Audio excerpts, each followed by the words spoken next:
would you like to see head up the VA? Because we know he did some good cleaning the first round, but let's be real. There's still more work to be done to help our veterans. Who should be in charge of that, you think? Yeah, that's a great question. And I think that particular appointment is probably going to be one of the most watched appointments, because the VA definitely administratively, it needs to be cleaned up a lot.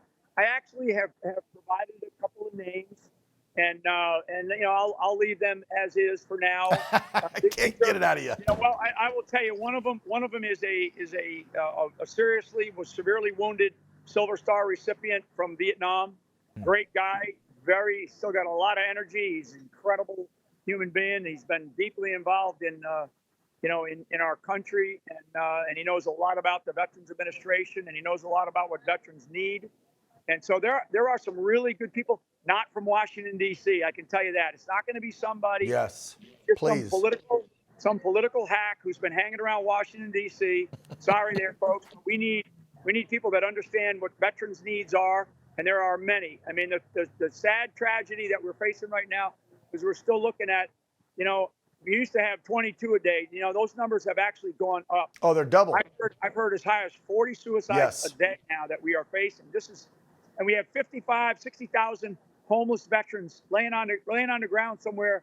This is a terrible place that we have allowed ourselves to get.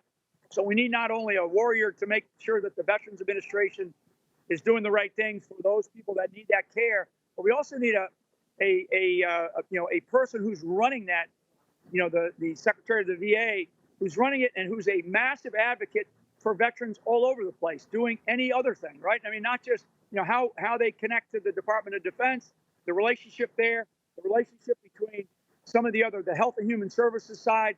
I mean, all the kinds of things that we need. So yeah, there's some great people that are chomping at the bit to be selected.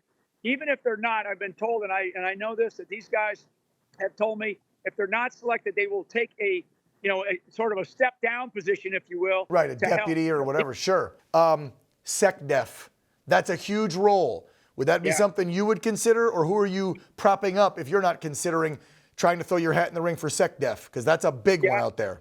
It's a really big one. I do think that whoever the president-elect goes with, they are going to need to have some help around them, and not just other appointed undersecretaries, but people that are good advisors to come in and help them periodically, to take a look, to be a set of eyes and ears, and to provide the right intel for the kinds of things that they're going to need. So whoever he chooses is going to have to get in there and really change things up. I mean, like I always been saying, Dan, and you know this, the purpose of our military is to be prepared to fight and win our nation's wars.